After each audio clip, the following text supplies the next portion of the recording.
Hello everyone, welcome back. Today we'll be continuing the Abductor, chapter 15, Down and Out. Yes, she's still roaming, so she will be in and out, as always. Alright, let's get right down to it. There's a knock at the door about 10 or 15 minutes later.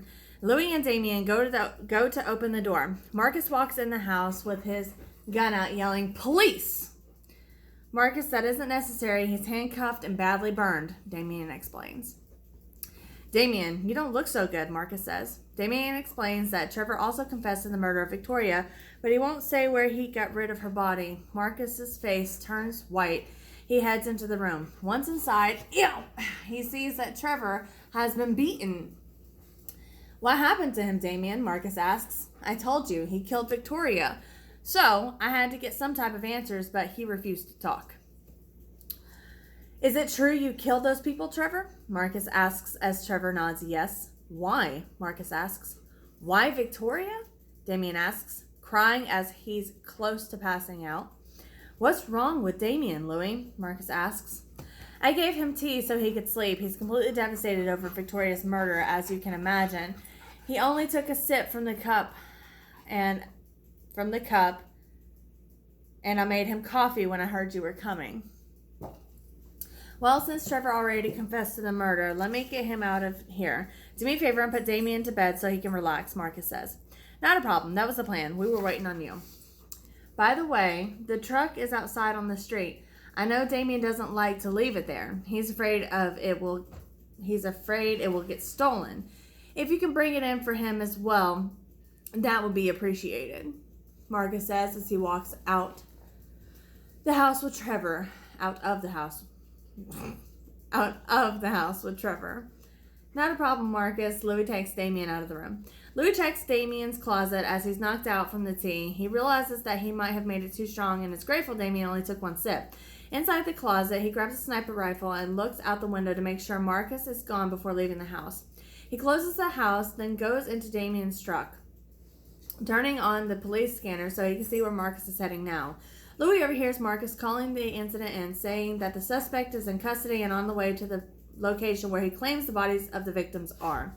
He'll call for backup if needed. Louis takes advantage of the shortcut he learned from Damien earlier so he can make up for lost time and possibly beat them to the factory. Meanwhile, Marcus questions Trevor on the way to the site. Why did you kill the Toomeys, Trevor? Why? Yes, why did you do it? It's simple. They were very nosy people and they made me feel uncomfortable. I politely asked them to stop looking at me, but they didn't. What's your reason? You didn't want to rob them or anything? Oh, that's your reason. You didn't want to rob them or anything? Yes, that's the only reason. I didn't need to rob them because I was getting ready to start working for Damien. He was giving me everything that I needed, minus one thing. And what was that? I have an immense urge to kill people. He wouldn't let me do it because it goes against what he believes in. Is that why you killed Victoria? To get back at him? I never thought of it that way. But in a way, I guess so. He's so controlling with how he wants things done. And I have such a tough time playing within the rules. Hell, that's what led me to being homeless for many years. So he does all this for you, and this is how you repay him. I see how things are. Well, you know that he called me asking for a favor for you, despite everything you did to him. I'm going to honor that for him, but if it were up to me, I would personally kill you on the spot and dump your butt with your victims. You think your buddy is a saint? He's just another piece of crap. Trust me, I've known what Damien does for a long time, and I'm fine with that, but killing isn't fine with anybody. So just take me to the bodies, and we will go to the prison from there. Trevor shrugs his shoulders. In the meantime, Louis has made it to the factory and parked on top of a hill, hiding on top of a tree with a rifle, waiting for Marcus to arrive. They walk around the grounds of the factory. Marcus orders Trevor to take him to the spot where he got rid of the bodies. Trevor looks around the area and lets Marcus know that if it doesn't look familiar to him, it doesn't look familiar to him. Louis patiently waits in the tree, looking for the perfect opportunity to pull the trigger, but he cannot get a clear shot with Marcus in the way. Tell me where you put them. Don't tell me that it doesn't look familiar to you. It didn't change within the last 72 hours, Marcus says. It really doesn't look familiar. I'm sorry, Trevor replies. Hey! Look at me. Hey! Stop. No, ma'am. Sorry. I'm not buying this crap. You already confessed, and I have you on tape. I'm not saying I didn't commit the murders. I'm saying I don't know where I disposed of the bodies. I know it was somewhere, though. What kind of killer are you?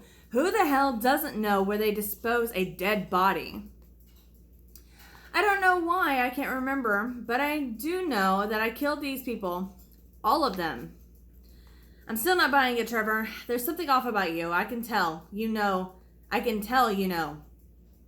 It's going to be a tough time for you in the big house. You know more than you're You know more than you're telling me. I've been an officer for a long time, and I know when someone is hiding something. You, my friend, are hiding something to protect something or someone. Just give it up.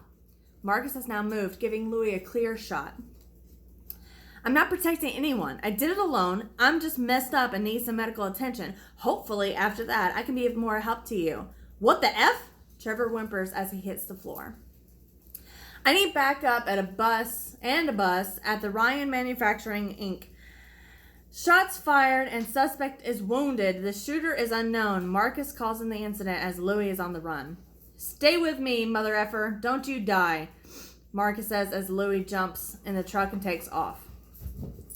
I'm sorry. I don't want to die, Trevor replies. I'm going to hell. I can feel the fire already. No, you're going to jail. You're not going to die. Trevor coughs up blood, breathing heavily. Focus on me, you son of a bee. Marcus continues as Trevor's eyes widen. The other officer and ambulance arrive at the scene. Trevor takes his last breath just as the paramedics tell Marcus to step aside.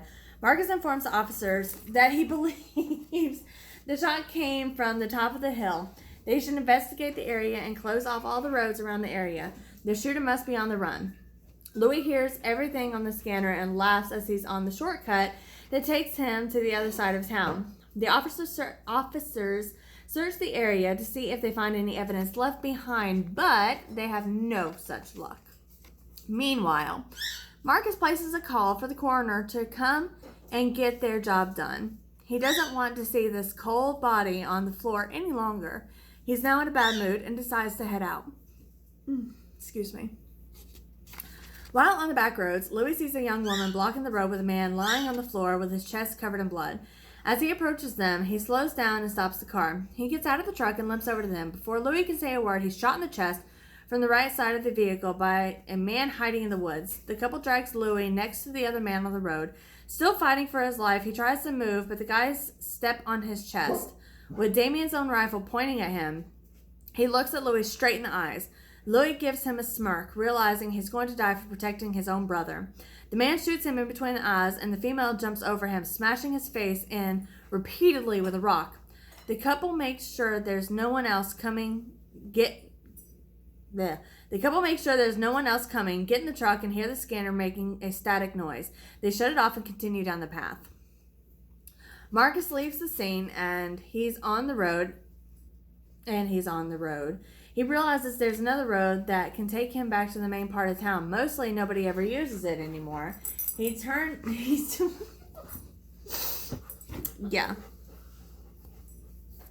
Yeah.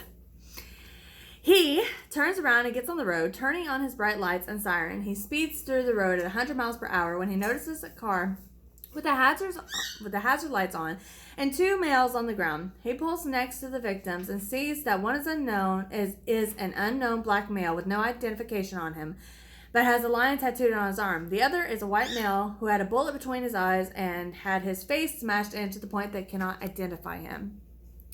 Marcus calls for more backup and another bus, stating the situation of the accident on the path and its location. Marcus does a quick search of the white male's pocket after noticing something bulging out of the front pocket. It turns out to be the white male's wallet, and much to Marcus's surprise, the victim turns out to be Lewis Hall. Marcus takes the wallet and proceeds to speed down the path, hoping to catch the person responsible. Marcus cannot help but think his best friend is responsible for the deaths of Trevor and his own flesh and blood as he continues to speed and make up ground. The young couple is amazed by how nice the truck is and think about how they should get rid of it once they get far enough. They hear an unknown voice in the truck as the door automatically locks and the car shuts off. The voice over the speakers keeps saying that the vehicle has been stolen and the proper authorities have been contacted. As all the windows roll up, the young couple try to start the truck again, but when that doesn't work, they try breaking the windows to escape from the truck to no avail. The male wants to shoot the window, but the girl is afraid it won't work and that one of them will end up getting hurt by the bullets, so they continue to bang out the window to get out. They realize there's an officer approaching rapidly. Marcus sees the truck, and as he's about to get out of the car, he overhears through the scanner that Damien Hall has reported his black heavy-duty stolen. He gives the code to unlock the truck, which is 1767. At this moment, Marcus is relieved because now he knows his best friend had nothing to do with the murders. But now he has the difficult job of telling him everything that just happened. Marcus parks right behind the truck, knowing that they cannot escape. He calls through the radio for dispatch to call Damien and let him know his truck has been located. Marcus walks over to the locked truck. The couple panics, and out of frustration, the man lifts the gun and shoots the girl in the head. He turns the gun to kill himself, but finds out he's out of bullets as the doors unlock. "You effing piece of crap, you killed my best friend's brother," Marcus says. "I did no such thing, man," the guy replies. "You honestly don't know who you're effing with, do you?" Marcus asks. "Not a clue, and I don't care. I have a great attorney," the guy answers. "That's great, but where are you going? That's great, but where you're going, you won't need an attorney." Marcus handcuffs the guy. "What are you talking about?" the guy asks as his head is banged into the steering wheel. Officer down. White male running free in the woods. Shots fired. Not sure if suspect is wounded. Backup needed immediately. And a bus with a tow truck to take Damien's truck as evidence. Marcus calls it in as he places the male in the trunk of his car. Marcus drives through the path until he sees more officers, and he advises them where to look where the suspect is headed and that he needs to see Damien Hall because one of his victims is his brother, Lewis Hall. The other officers are horrified when they hear the news and tell the commissioner to go on his way and let them know if there's anything they can do to help. Marcus instructs them to just catch the bees so justice can be served. Heads out to Damien's house. As Marcus is driving, he stops by a local diner to get a cup of coffee. He's asked about what's going on with all the police activity tonight. Marcus tells them they can sleep peacefully tonight and every other night because justice will be served one way or another as long as he's commissioner. The owner of the diner gives him the cup of coffee on the house and tells Marcus that he appreciates everything that he has done for the city. Marcus thanks the owner for the coffee and lets him know it isn't just him, but everyone in the community is involved in one way or another. That makes this place a great place to live. "Marcus, I heard you were the one that found my truck." "Yes, Damien, and sadly that's not the only thing I found." "What do you mean?" "Well, you won't be able to get the truck back for a few days. It's evidence." "I'm so sorry, Damien, I really am. I need you to know that." "Okay, Marcus, now you're scaring me. What's wrong?" "Trevor was shot at the site where he disposed the bodies. I was trying to find the killer, and halfway into the path I came across another murder scene. And I don't know how to say this, especially with everything going on with the whole Victoria situation. Someone shot Trevor? Where's Louie?" "That's what I'm trying to get at, Damien. I found Louie at the murder scene with his face bashed in by a rock. At first I didn't know what to expect. I heard through the scanner that your truck was stolen, and as I was looking at it, the guy killed his girlfriend, which I can only imagine. He used her as bait to kill Louie. He ran into the woods. I have my men looking for him right now." "Please tell me you're kidding." "I wish I were. I have a piece of meat for you from the diner, so I'm stopping by in a few. I'm actually a few blocks away. I need you to have your head straight for when I get there." "A piece of meat? What kind?" Fresh white meat. You can basically scare it off the bones. Okay, the gate and garage will be open. Pull right in, Marcus. Not a problem. Damien prepares the room for when Marcus arrives with the guy. As he's finished setting up the table, where there's a knock at the kitchen door, Damien yells that it's open and to come into the last room on the left. Marcus walks into the room and throws the guy on the floor who is still wearing the handcuffs. Damien stands over him, not knowing what to expect. The guy tries to remain tough when he sees Damien snap his fingers and step aside for the dogs to attack him. The dogs bite the guy all over his body while Marcus and Damien watch. That's enough, Damien says as he snaps again. Damien, do you know that he said he's not worried because he has a great attorney? Marcus asks. No crap. That I didn't know, but unfortunately an attorney will do him no good here. Damien answers as he pulls the guy's pants off. That's exactly what I told him, Marcus says as Damien puts a plastic bag over his testicles. Please don't kill me, the guy begs as Marcus and Damien look on.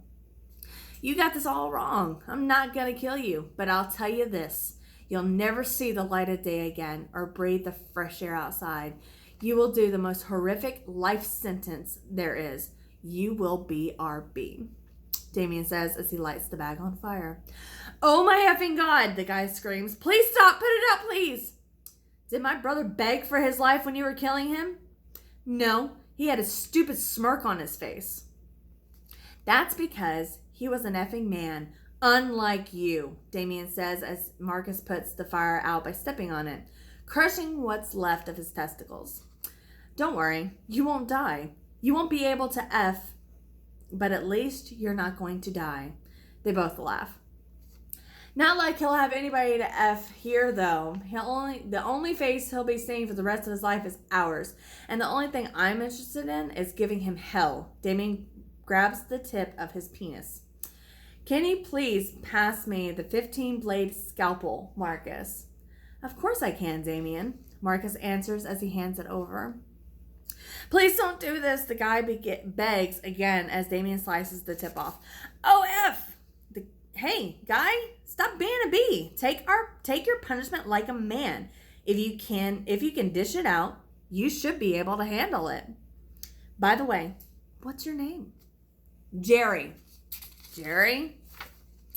Well, Jerry, any family that will miss you once you're gone, reports will surface that you died, Marcus asks. Now be honest. We will find out if you're lying to us. We'll bring them all here with you and give them a taste of what you're going through. No, I was abandoned as a child by my family and no one would adopt me. Well, would you listen to that, Marcus? This is a face that not even a mother could love. How funny is that? Come on, Damien. Isn't that crossing the line? I don't know. Is it? Damien asks, laughing. Not at all. This is a face for birth control, Marcus answers as they both continue to laugh. Well, let's get back to the business on hand. Marcus and Damien lift Jerry onto the table and strap him into place so he cannot move. Marcus goes to the closet and notices that Damien has updated the toys since the last time he participated in one of these adventures. He lets Damien know that he approves. Damien responds with a smirk. Marcus grinds Jerry's knees to the bone as he screams for help. Damien advises him that he can scream all he wants. The entire house is soundproof. No one will hear him scream. Marcus admits that he actually misses doing this and he'll be over more often to participate, especially since Jerry made this personal. Damien lets Marcus in on something that he was planning to do with Louie earlier. He'll be leaving for a bit to see a doctor, but not to worry. It's something that needs to happen. It's nothing life-threatening, but it will be life-changing. Marcus offers to keep an eye out on the house and the dogs while grinding away on Jerry's other knee. Damien, appreciating the offer, accepts but tells him the dogs are coming with him. Desiree, the caretaker of the cabin, loves them, and she looks forward to seeing them, but Marcus can come to the house and work on Jerry as much as he wants. Why the sudden change, Damien? Marcus asks. I just think it's time for a change, especially after everything that happened with Victoria and now Louie. So what are you going to do about the business? Marcus asks. Well, I have a manager at the bank, and the funeral home can wait for me to get back since it's still under renovations. Don't stop the funeral home project. I'll oversee it. If you don't mind, I'll have them work on it and you can update me. Definitely not a problem. I will do that for you. Your family. Thanks, brother. The following morning, they're still punishing Jerry. They have put hooks through his hands, feet, and neck while placing needles throughout his entire body. Damien grabs a chain, placing the hooks onto the chain, and hoists him to the ceiling, tying him up and moving him around like a puppet. Jerry cries and pleads to be released as Damien heads out of the room so he can pack for his trip, thus leaving Marcus in charge of the house and Jerry.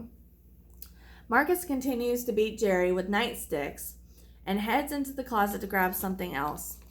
Damien walks back into the room to see how things are going and begs Marcus not to kill him, despite the urges they both feel to do so.